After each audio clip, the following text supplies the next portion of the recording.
Hello everyone, it's Amy, and welcome back for my fourth installment of March's hashtag Roxy's Journal of Stitchery episode. So that's a mouthful. I did get my butterfly almost complete, and so just to show you how I did that, last week I just had the four corners done, and so I went ahead and I just used a back stitch to put this thread in, and this is like a shiny cording of some sort, and it is really slippery, so I wouldn't use that again because it kept wanting to like loosen up and I had to keep holding it really tight, but I did get it to finish working. And then I did a blanket stitch here to make these two.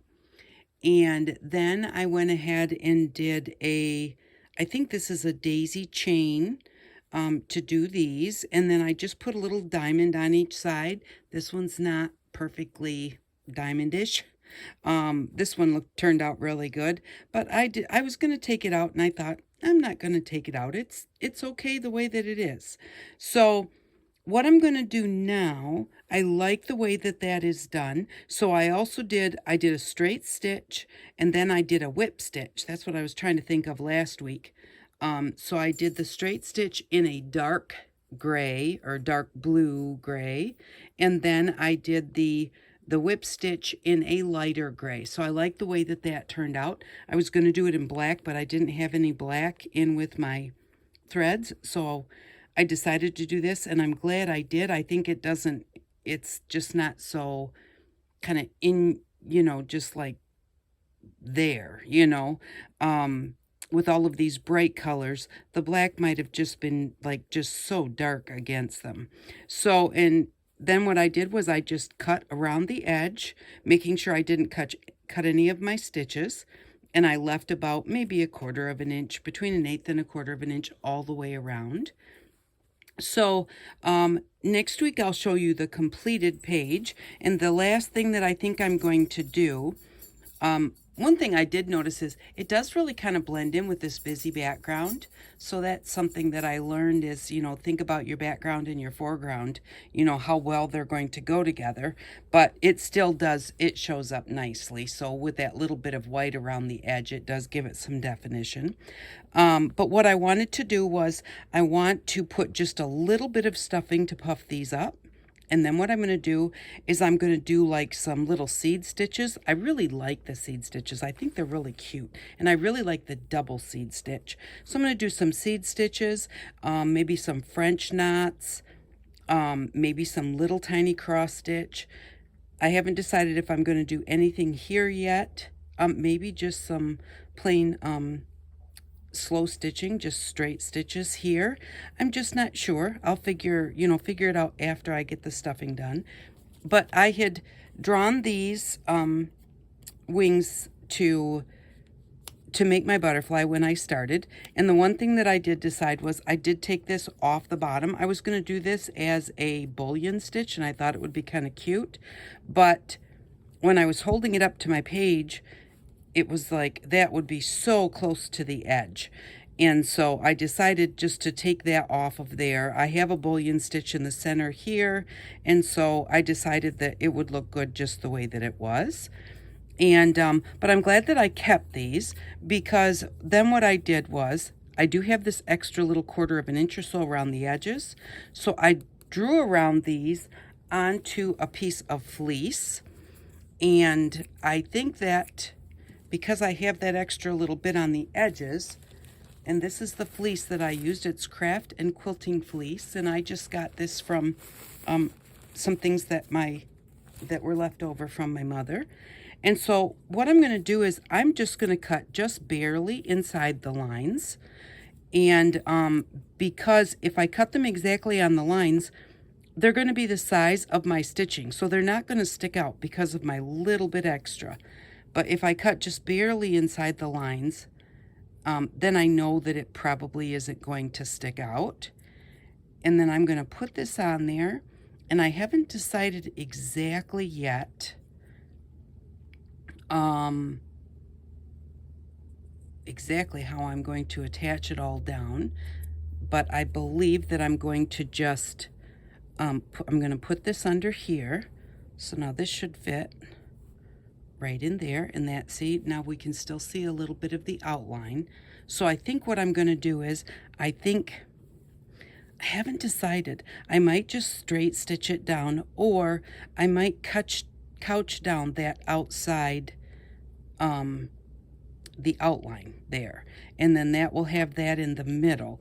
Once I've done that, and I'm going to do that right to my backing, and then I'm going to do my little seed stitches or bullion stitches or whatever I decide to put in there, because then that will kind of puff it up even more.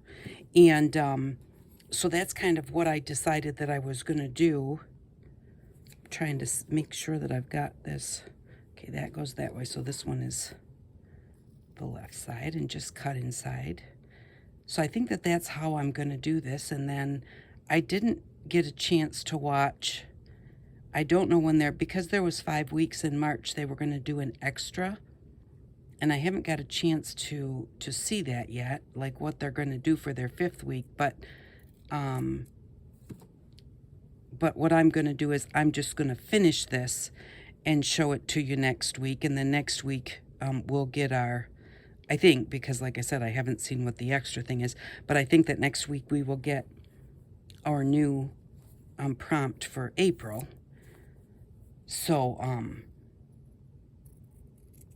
I'll just go ahead and start April's, and more than likely I won't do the extra prompt. So just because there's lots going on, and sometimes, life just happens. So you just take it one step at a time. But I'm really happy with how this is turning out. This week I did get a chance to actually sit down and work on it, and I was happy with the way it was coming along. And I think too, like, I do have everything next to the couch to do this, but it's like kind of to my side, or maybe even a little bit to my back, depending on how I'm sitting on the couch. So it's not super easy to get a hold of.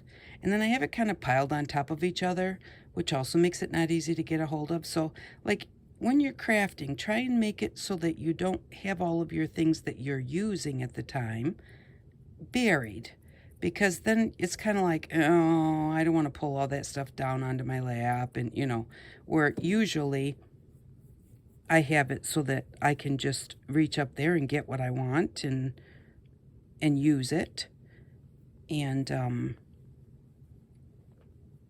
then I do, because it's just easy. So those will be put on there like that. It's not a huge amount. I was going to use some quilt batting, which is a little thicker, but I thought with the amount that I have left over here to couch down or to stitch down, and it's going in the book and everything, I thought that that might be just a little too thick. And so I thought that this fleece, I was looking at what I had, and I thought this was the perfect thing to use. So that is what we've got so far. And like I said, next week I'll come back and I will show you the completed page sitting in my book. I haven't sewn any of them in yet, because I just haven't decided how I want to do that. But I have them all in their spots. And I'm really happy with this project, just the whole thing in general. It really has been nice. It's really a nice thing to just sit down and get your mind off of things, and I really am glad that they did this challenge, because it's fun. And this is not something that I do all the time. Excuse me. I learned all of these stitches by watching Rachel and Sarah, and a few of them just by watching other embroidery videos on YouTube. And it really just has been fun learning these things, because it's not something that I've ever done. But yet, once you play around with it, it gets easier and easier every single time that you do it. And, sometimes as you're starting something, you can just kind of see, like, what you want to do next. Or you try something, like I tried this really kind of silky thread, and learn, don't ever do that again, because it was really slippery and didn't want to stay where it was supposed to stay. And then if you do have something like that, just work with it. Either take it out and start over, or just work with it. I just had to make sure each time that this is just a back stitch, so each time that I back stitched, I just had to make sure that I held it before I did the next stitch so that it stayed tight, and then pull the next stitch tight and hold the next stitch. And I did get the hang of it after a little bit, so it was okay. It just wasn't as nice as using the regular floss, which kind of stays in place when you stitch it. So, but thank you very much for stopping by. I really do appreciate each and every one of you, and I hope that you all have an outstanding day. Bye-bye.